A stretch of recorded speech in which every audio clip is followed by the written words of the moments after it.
Au Moyen Âge, les rois de France font appel à des hommes pour les aider à administrer leur royaume.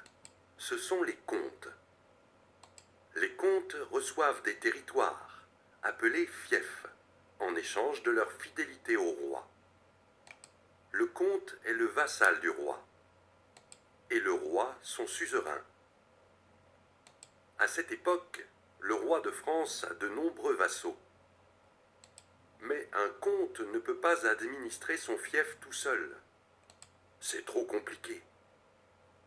Alors, à son tour, il donne des petits fiefs à des seigneurs. Ces seigneurs deviennent les vassaux du comte.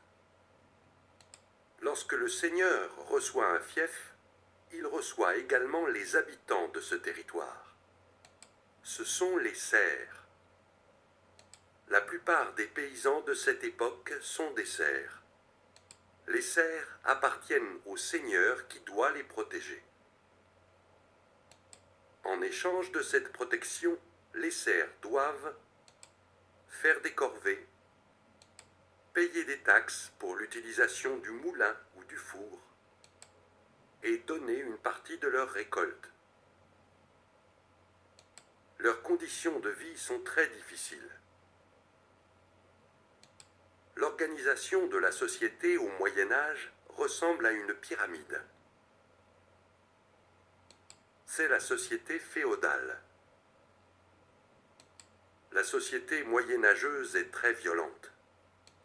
Chaque seigneur veut agrandir son fief. Il fait alors appel à des chevaliers qui lui jurent fidélité. Au Moyen Âge, l'Église a une grande influence sur les seigneurs et les chevaliers. Elle leur demande de limiter les guerres et de protéger davantage les serfs du pillage.